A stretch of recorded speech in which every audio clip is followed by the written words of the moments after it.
Hello and welcome to Absolute Trust Talk. I'm Kirsten Howe and I'm the host today of our live streaming podcast here at Absolute Trust Counsel. It feels like it's been a while since I've been here. I think Madison hosted our last episode, so it's nice to be back. It's the end of the year, 2023, almost Christmas time. Ho, ho, ho. And I'm very excited about today's episode. There are a couple of reasons. We have clients who have issues with real estate, with neighbors all the time. And I think it will be really interesting and fun to talk to our expert here, Stephen Kahn, who I will introduce more formally in a minute, about how those kinds of problems get resolved. And there's been recently, not too long ago in the news, a particular case in our backyard at the foot of Mount Diablo, a dispute between some bicyclists and the property owner about a little shortcut that has been in use for a long time. And maybe we can get Stephen's, opinion about what's going to happen in that case or what might happen in that case. Anyway, so the kinds of disputes we're talking about, fence lines, views, what about, this is one we see commonly in our practice, children inherit property together and they don't want to own it together. So how do we resolve those kinds of things? I'm going to, first, before I bring Stephen on, I'm just going to remind everyone that if you have a question and you are watching me or us live, go ahead and type it into the comment section and we will attempt to answer it. If you want to refer a friend to watch this episode and all of our episodes and a whole lot of other really good information can be found on our website, absolutetrustcounsel.com, or maybe you just want to watch this again. So go ahead and do it if you're a fan. All right, now I am going to bring my guest on and introduce him. My guest today is Stephen Kahn. Stephen is a civil litigation attorney. He focuses on real estate and business disputes that involve real estate.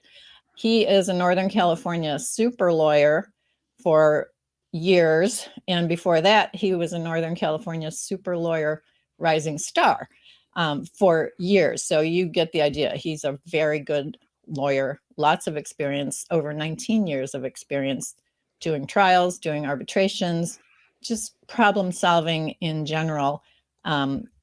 The thing that he tries to do, as not all litigators do, but he really tries to help his clients avoid litigation, because that is, nobody's really happy at the end of litigation.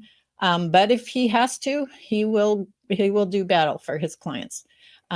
His specialty really is disputes involving ownership, use, control of real estate. So it could be leases, it could be quiet title, it could be title insurance issues. He represents real estate professionals, so realtors. He represents buyers and sellers. He also does some transactional work, so he drafts and negotiates deals involving real estate. But today we're going to talk about the dispute side of his practice. Stephen, welcome. I'm so happy to have you here today. Thank you very much, Kirsten. I'm happy to be here. Thank you for the opportunity to talk to you and your audience about hopefully problem-solving real estate disputes. But if it works its way up to a real dispute in court, we can talk about what those disputes look like in my world, how we solve them during litigation, through litigation, and how we avoid it in the first place. And we'll talk about some of the examples you gave, common scenarios where it starts with somebody in your world, somebody in your practice, and then they get the property and it might end up in my world. Right. Yeah. Yes. And I am grateful to have you in my, what we used to call a Rolodex for when my clients need you. All right. So as I said, we're going to talk about some of the more common real estate disputes that we see amongst our clients. Most of our clients own real estate. Most people own their home, if not any other real estate. And probably most of our listeners also own real estate. So these things come up.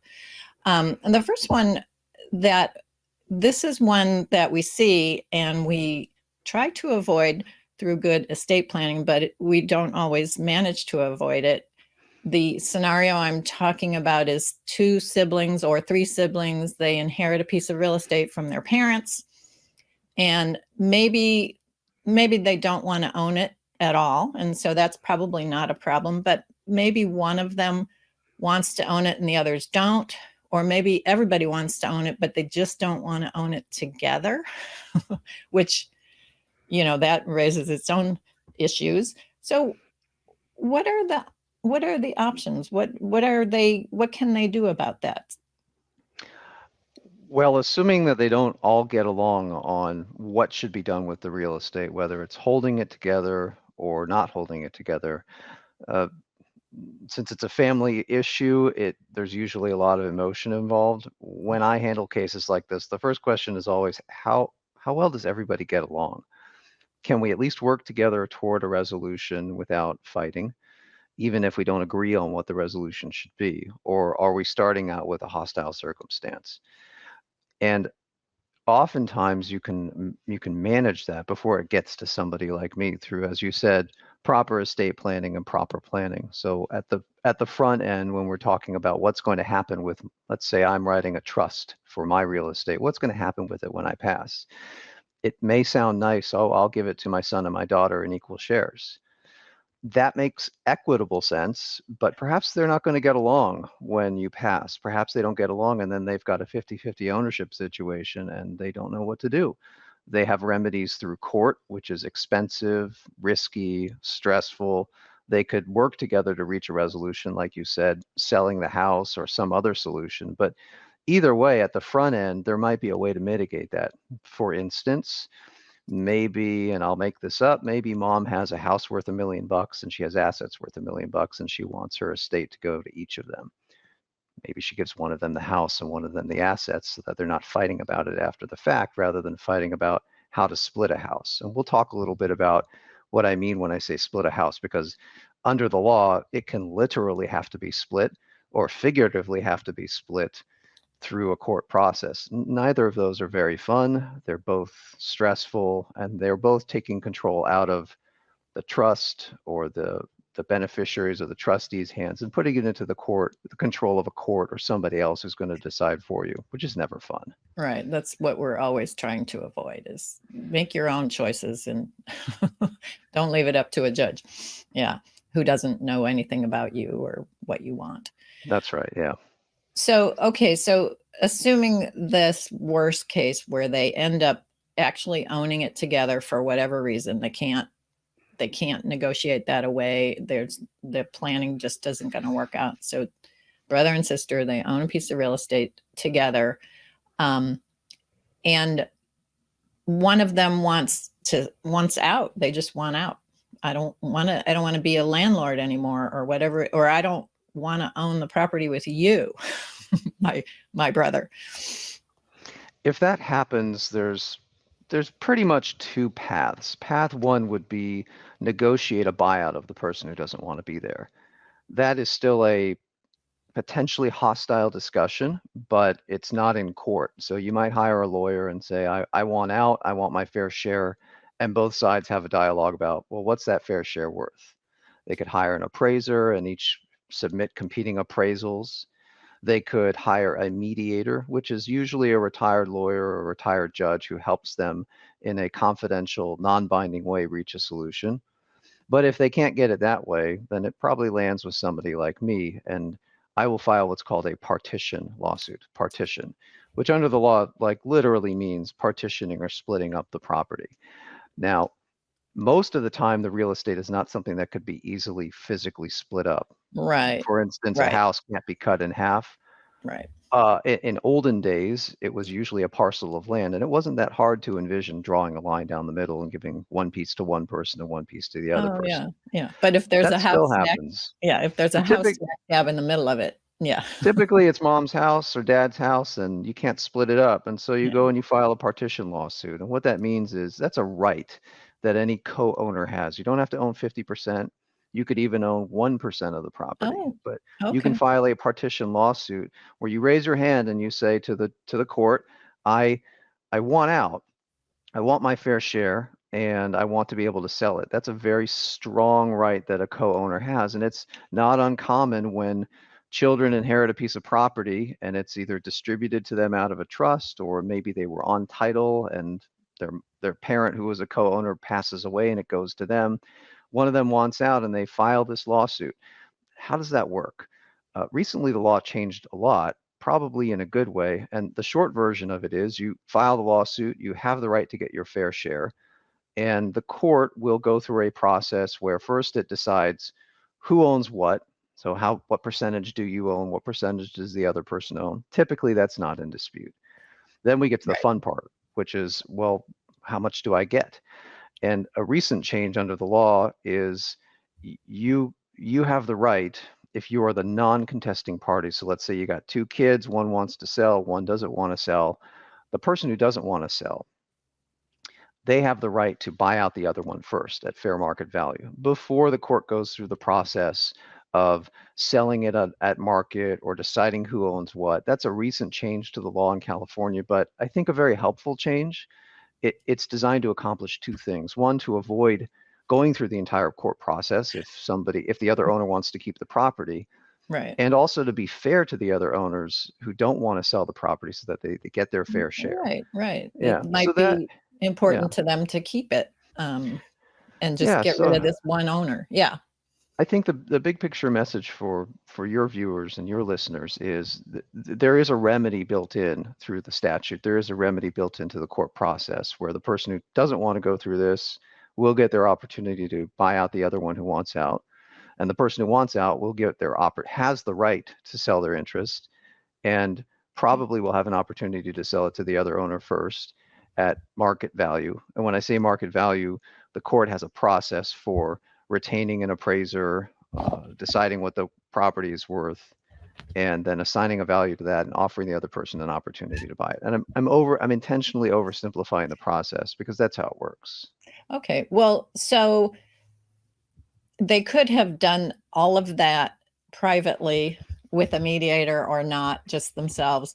But now there is a court process that will say, okay, non-contesting owner, if you want to keep the property, this is the price you're going to pay. Correct. The court determines that through its process.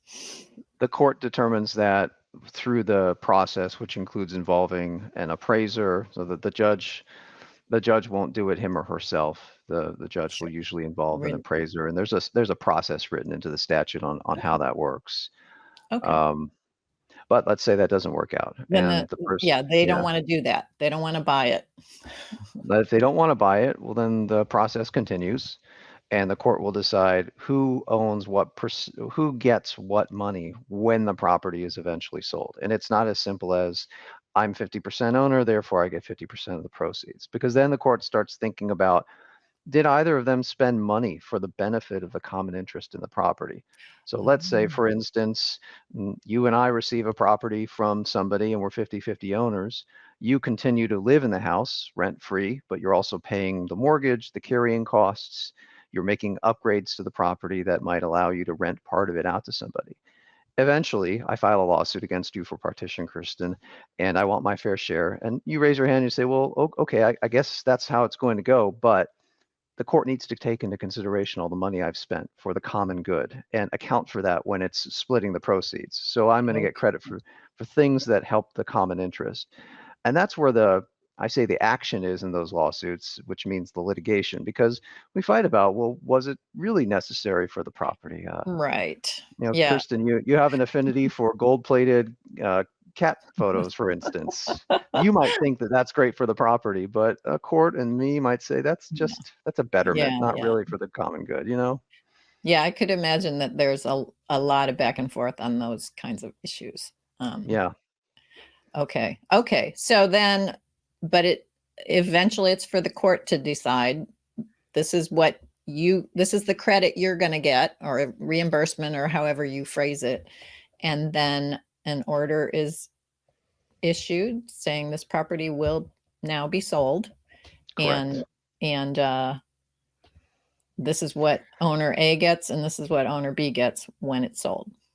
Something like that. Percentages. A realtor will be engaged, and usually the property will be sold on the open market in that circumstance. Does the court designate the realtor? In other words, the parties argue about that in court too? I would imagine so. They're gonna. They may or they may They not. could. Yeah. They could. That's right. They could have a fight about who the best realtor is. The court ultimately has the discretion to decide who that person is. Okay. Some realtors have made a nice recent cottage industry for themselves of being those realtors who get appointed by the court to handle partitions, which is a cool idea. But oftentimes that's not where a lot of the fighting should be. If you're at that point, everybody understands that the property is getting sold. Yeah. Yeah. And it's not going to make that much difference who the realtor is, I would imagine. But, well, I shouldn't say that. Maybe it does. I don't want to insult any of my realtor colleagues. They Yeah, all do a great job, I'm sure. they do. They do. Okay. Okay. So let's talk about another fun dispute that I have had clients get into. I'm going to just call it generally a boundary dispute. So, for example, I have been living in my house for 15, 20 years. And when I moved in, the backyard was fenced. I assumed that whole backyard was mine because there was a fence around it. And then a new neighbor moves in and hires a surveyor and discovers that actually my back fence is in his backyard. And so now what? Now what do we do? Now, what do we do? I've been doing those cases my entire career, and it's a common thing. And it's particularly common if you are inheriting a property from somebody, because oftentimes when as people approach the later phases of their life, they're not going to want to spend money to find out where a fence is located. They know they're not going to want to spend money to move the fence. Looks good to them, and that's totally okay. But then new people move in and might feel entitled or empowered to get a survey and find out. And then they find out that the fence is in the wrong place. So what do you do? I truly believe the worst thing you can do is hire a lawyer immediately, because lawyers make the situation They heat it up. they Yeah. heat it up. Even if I send the nicest or most anodyne email just saying, hey, I'm the lawyer, what can I do? The presence of an attorney involved Yeah. escalates the tension. So Yeah. the first step is make sure you know where the stuff is and try to have a friendly dialogue with the neighbor. Usually they don't know. They don't know that the fence is in the wrong place. And I'll give you a real example, because I have this case right now where my client bought a property and discovered that the fence was about 8 feet into her backyard. And she called me up because she's a longtime client and said, what do I do? And I said, well, first, figure out what's on the other side of the fence. If you want to move that fence, is that going to impact your neighbor's daily life? Do they have a structure built there? Do they have something that's important? And in this case, they had a very old, mature fruit tree. And I told my client, probably they're not going to want to cut that down. Probably they're not going to want to have a fence blocking them from access to that. Consider that before you have a discussion with them. And then when you do, think about solutions. Could you have an agreement to put the fence somewhere different than the true property line? Could you have it jog around? Could you buy that land from them? There are all sorts of potential solutions. And I think most of them are informed by not the law, but the emotion of whether or not the person on the other side has any sort of emotional attachment to that land or not. If it's a bunch of bushes and they've never been able to access it, they're probably not going to care. And if they do care, you have to ask yourself, well, are you just trying to get stuff for free because you didn't know about it? These things matter. So those are the non-legal responses I start with. Okay. Okay. And so if it can't be worked out, then they come to you and you're not hiding behind your client. You have to come out into the open and pursue your client's rights. So the survey tells us where the property line actually is. Correct. And is that the end of the conversation? Like that's what I bought and that's what I own. And May, somehow this needs to get worked out. Ideally, yes, but as is often the case in our legal world, the answer is usually maybe. So first, an important point for everybody. When you bought your house, you probably got a title insurance policy, Right. and I'll come back to that in a minute. And it probably has something attached to it called an assessor's parcel map. It looks like a map of your neighborhood.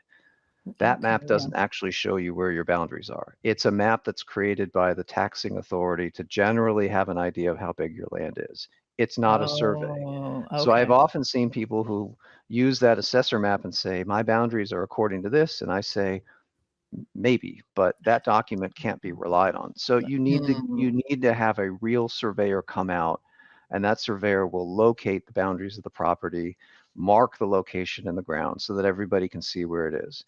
Once you have that survey, uh, back to title insurance, if you have a title insurance policy that applies to the property, consider making a claim. Many policies do have coverage for fence being in the wrong place and somebody else Oh, claiming an interest okay. because of that. You got to Okay. look at the policy, and there's I won't make this into a title insurance Sure. discussion, Yeah. but just a pointer to don't forget about that. That's something that could be relevant, and there's no harm in making a claim. Worst thing that happens is Yeah. the They title could say company no. says, no, Yeah. no coverage. Not covered. Yeah. Okay. And then we have a discussion about what can you do next. Generally speaking, under California law, you cannot take somebody's property from them by putting up a fence. There's a long line of cases that say that's not right, that's not fair, because of course it's not fair. Right. Otherwise, we would just have people putting fences wherever they want. The law is kind of the opposite of that. It says fences can't be used to create exclusive rights in somebody else's property. It doesn't mean you don't have an argument, but the reality is that won't win the day. The fence has been there for a long time. Therefore, that's where the boundary is. Now, there is Okay. one exception to that I'll talk to you about in a minute. Okay. But so I'm just going to interrupt here because I remember a phrase from when I took the bar exam, which was, 175 years ago, adverse possession. And this is sort of sounding like that, but based on conversations that you and I have had before, I know that you're going to say doesn't apply in this situation. So talk to me about that. Adverse possession doesn't apply when you've got fences. The concept of adverse possession is pretty basic. I've been using part of your land for my benefit for a certain amount of time in a certain way, and therefore I've established the right to continue doing that. And I'll go to court and I'll get a judge to confirm that I have the right to do that.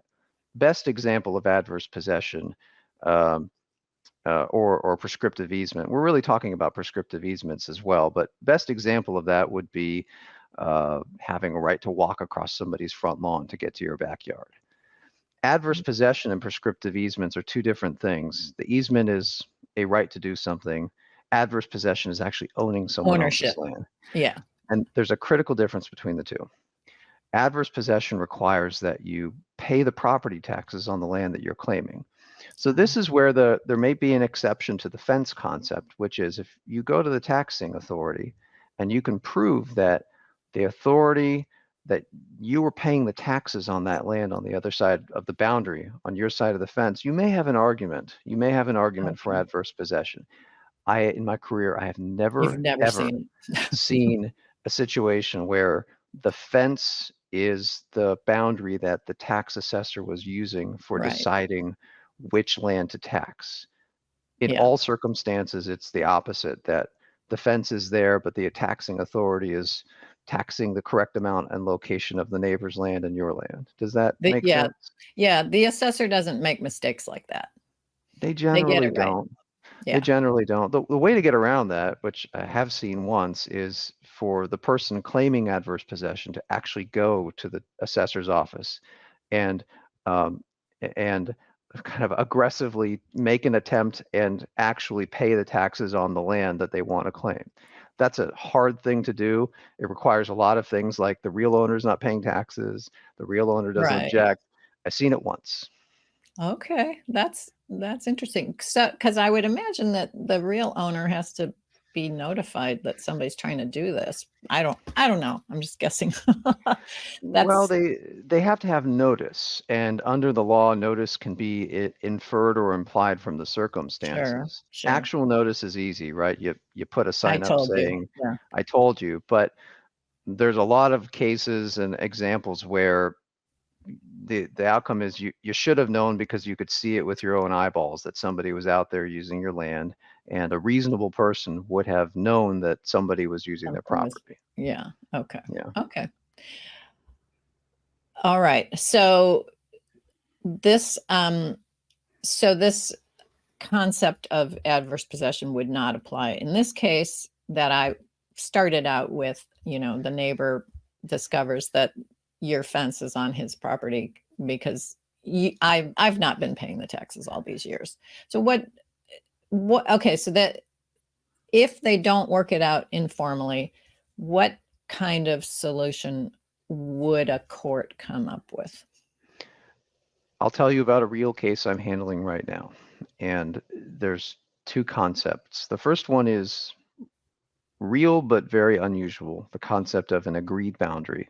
It's an old thing under the law that basically says if in the past two property owners didn't know and couldn't reasonably figure out where the boundary was, they can have a handshake agreement about setting the boundary according to a fence. Simple example would be two ranchers out in the middle of the valley. They don't have a survey. They're using their eyes and say, hey, this fence is here. That can be our boundary. If we can prove that they had that agreement by clear and convincing evidence, then that can set a boundary according to a fence. Okay. That is rare. I've dealt with those cases, but it's rare. So the more likely scenario is the person who is using your land who's using your land will make arguments not for adverse possession, but for types of easements. Okay. And an easement is different from ownership. An easement gives you a right to use somebody else's land, but you don't actually own You their still don't property. own it. Yeah. They might say that they have what's called a prescriptive easement, which is similar to adverse possession. More likely, they'll say that they have what's called an equitable easement, which means they're asking the court in equity or in fairness to just, and I'm oversimplifying, but they're saying to the judge, hey, just look at this thing. Come on now, what's fair? Isn't it fair if I get to keep doing the thing I've been doing? And it's no skin off the other person's back. That argument works a lot, actually, because judges don't want to do unreasonable things. Sure.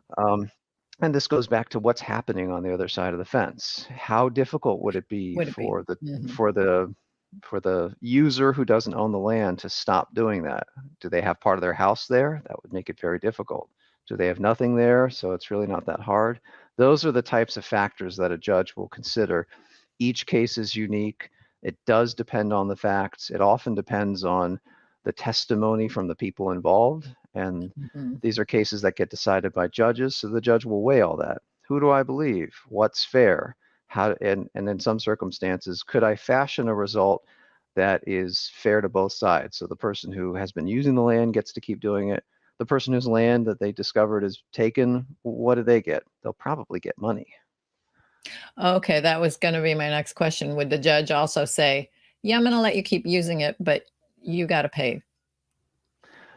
If it is an equitable easement, the court is required to make the To user, the do person who wants equity. the easement, Yeah. to do equity to pay for the reasonable value of the land that they're taking.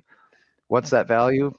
That's where you get an appraiser involved, and that person will say, it could be as simple as it's this many square feet of this property, which is worth X, so just do the math. It could be more complicated, saying it's this percentage of the property, but the land is actually not that great, so it doesn't have value, or maybe the land is already subject to a bunch of other easements. All of those factors get considered by an appraiser, and ultimately the court will decide how much money the user has to pay in order to keep and use the easement. Okay. All right.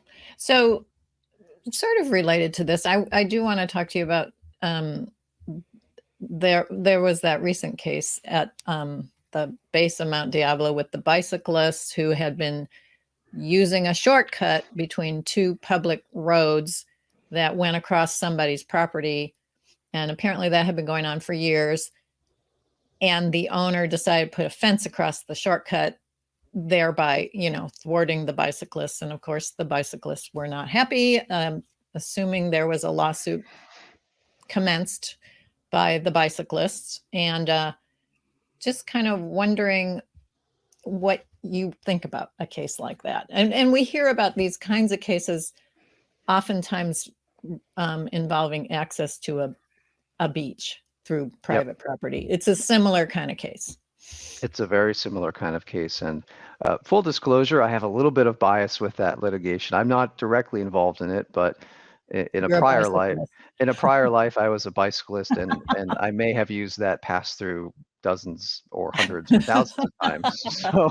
So there's that. I know it well, and I also know most of the attorneys who are involved in that litigation right now, and it's super interesting. The basic concept is, if the public is using a right-of-way over time to get access from point A to point B, and the right-of-way is through somebody's private property, what do they have to do to keep using it if the owner puts up a fence?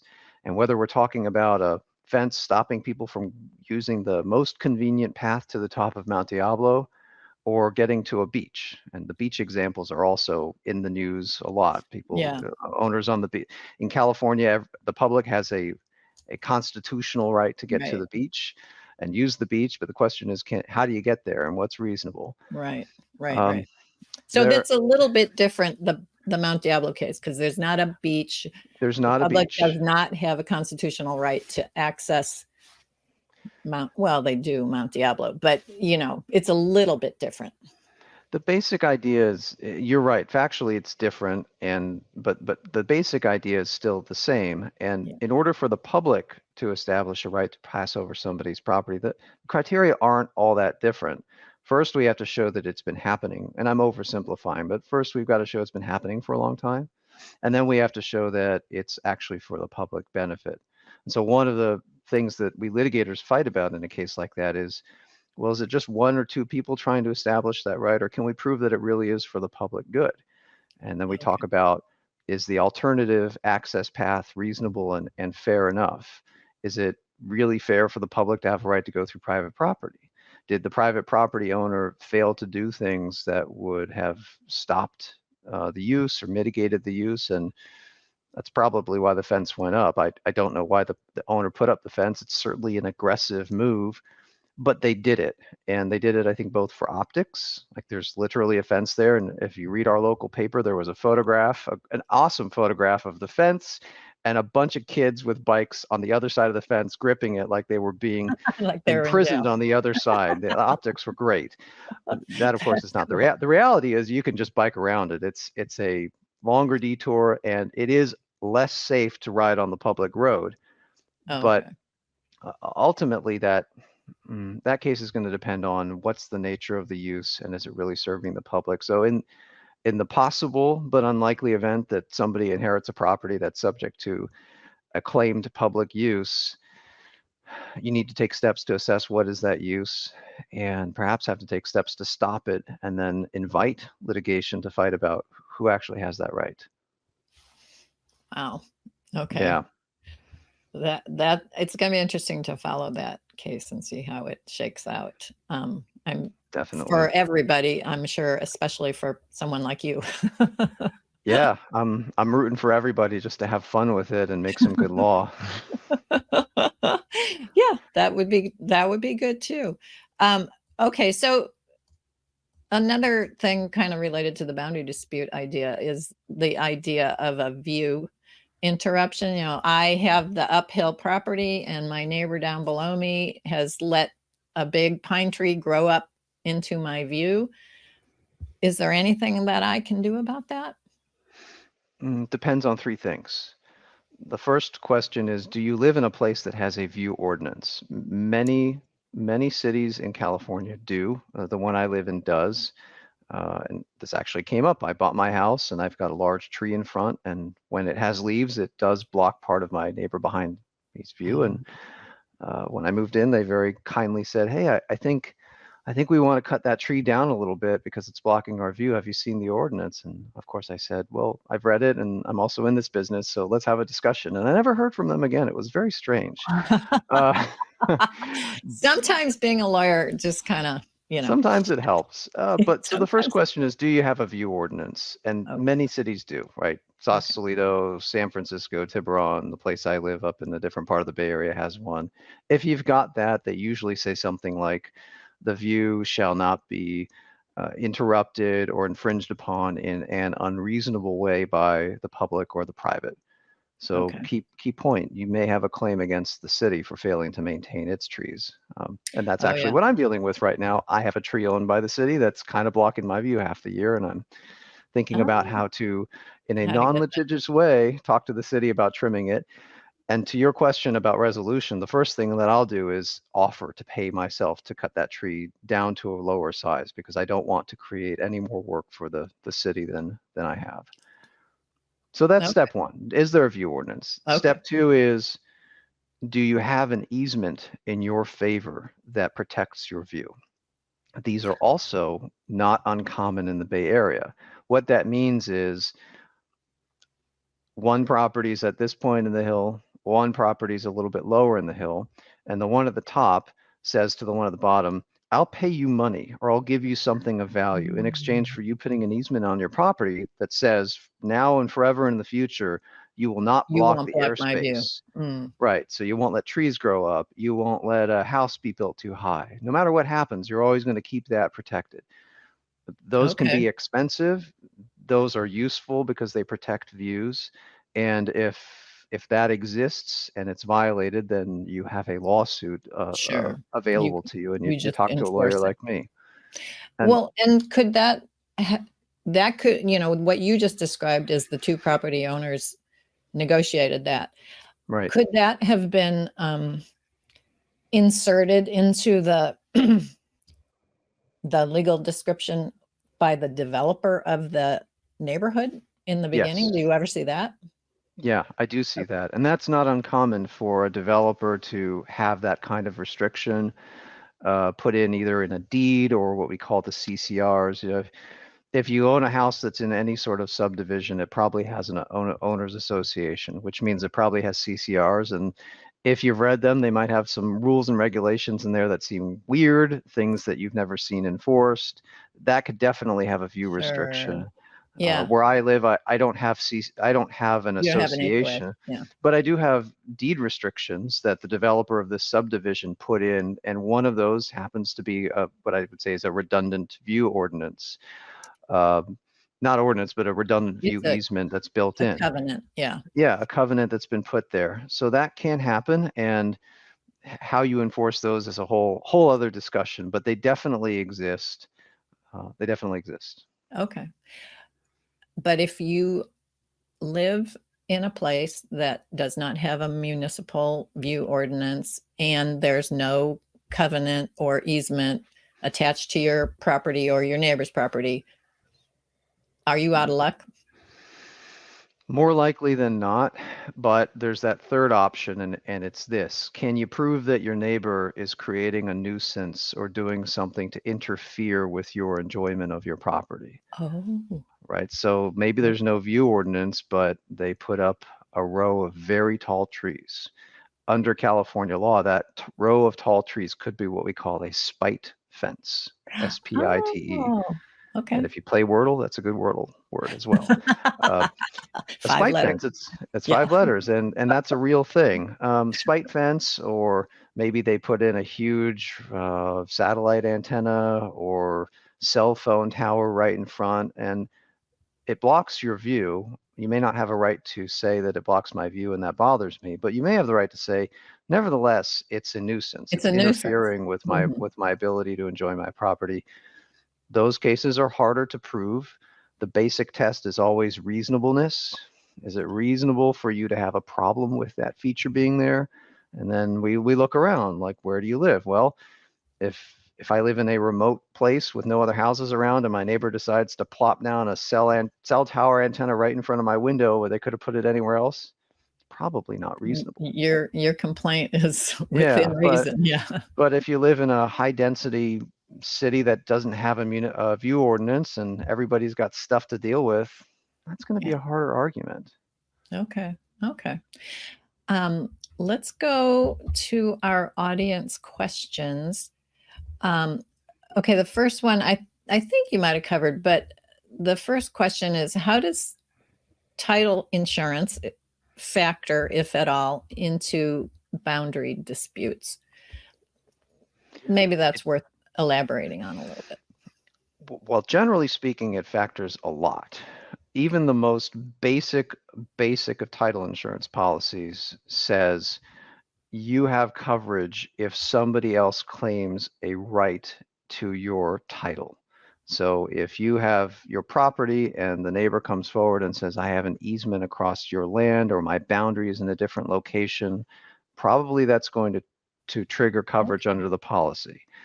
Probably. That's the basic level. Most title insurance policies that are issued today have additional forms of coverage, including essentially fence coverage. And the fence coverage might have like a limitation of coverage, so $5,000, $10,000, $15,000 max. But a lot of policies have that, and it's a business decision by the insurance company because they said, look, everybody's got fence issues. It's not really something that's a title issue, but it's a piece of the product that the customer expects us to cover. So we'll take that risk, and we'll pay you a little money. So it almost always factors into a boundary dispute. And whether there's coverage will depend critically on the facts and usually when the claim came up. Did it exist before you bought the property or come up afterward? Okay. So that was a good question. All right. Okay. There's one. What about paying for fences? Is there a rule about who pays to replace a fence between two yards? Yes. Oh, there's okay. There's a rule and there's a statute. The California Civil Code has a statute that governs what we call good neighbor fences, and the word good is actually in there. And forgive my distraction, but I want to find the code section or confirm the code section here while we're talking. Good neighbor. Yeah. I like that. So the good neighbor fence law, it's actually called that, and it's California Civil Code section 841. That's what I was going to say, but I wanted to check because You I'm a got it lawyer and we right. check. Good. Civil Code section 841, the short summary is, if you have a fence between two properties, or you want to have a fence between two properties, the owners have to equally pay for the cost of installation and maintenance of that fence. And if one doesn't want to participate, and it's reasonable that they should have to participate, the other one can incur that expense and sue the other one and get a lien against their property for the difference. That it usually doesn't come to that. That's the basic concept, and it's written in such a way as to encourage people to problem solve on their own. And this is one of those statutes that I think was written with the idea that lay people, not unintelligent people, but just non-lawyers can read it and say, oh, okay, this is step one, this is step two, this is how I do it. Where those cases end up with somebody like me is the question about, does the fence really need to be installed? Yeah. Does the fence really need to be replaced? How much does a fence need to be leaning on one side before it's reasonable to say that it needs to be fixed? And then, and how fancy does it need? How fancy does it have to be? Do you need that beautiful redwood with a 2-foot lattice? Are you okay with chicken wire? I don't know, but those are all the questions that come up. And yes, there is a law that governs this, and it's there to have people avoid having to hire lawyers in the first instance. That to me makes this whole episode worthwhile, just knowing that piece, because I had no idea. Yep, it's there. And another point on that is, if you live in a common interest development, so a place with an HOA, oftentimes the fences are the responsibility of the association. So I've had cases where people go out and voluntarily, they would say, fix the fence, but what they're really doing is putting in something that's aesthetically pleasing to them, or doesn't follow the rules, or is in a different location. And in addition to not having necessarily the right to do that, they may have also violated their association's rules. They're going to get in trouble for that. They'll get in trouble, and the association might have been the one responsible for that expense in the first place. So think about it. If you got $10,000 fence cost, you can either pay 100% of it or 1/500th of it, assuming that there's 500 people in the association. Right. Yeah. So know your situation before you start doing things. Yeah. Okay, well, Stephen, this has been a very fascinating episode. I appreciate you being here. Thank you very much. My pleasure. Thank you for having me. I hope this has been useful for you and your viewers. And I sincerely hope that if you ever have issues with neighbors or property ownership or boundaries, that you don't have to hire a lawyer like me to do anything other than just help you navigate that on your own in a constructive dialogue with your neighbor. Because when this is over, lawyers like me and Kirsten, we go away. We go home and enjoy our lives. We don't have to live with the people that you've been dealing with. Your That is such neighbors a are there point. forever. So if you have a problem with them, even if the lawyer resolves the dispute, there's still tension. And the goal is to avoid that if we can. Yeah, you want to be good neighbor. You want to be the good neighbor. If you can. Make nice if you can. Okay, thank you all for joining us. My guest has been Stephen Kahn with Howe Fenton, real estate expert. And I am very delighted that you were here to see this and hear this and learn from him, and as I did. And I look forward to connecting with you next time. Thank you for joining us today for another episode of Absolute Trust Talk Live. If you enjoyed listening in, then don't forget to subscribe. You can find us on Apple Podcasts or wherever you may listen by searching Absolute Trust Talk. While you're there, we would also love for you to leave us a review. And then why not share your favorite episodes with family, friends, or colleagues too? You can find all of our shows and corresponding show notes by visiting absolutetrustcounsel.com. You'll also find a variety of other free resources, including our ebooks, videos, blogs, presentations, and more. If you need help with your estate planning or administration, we also offer a free discovery call to help get the process started.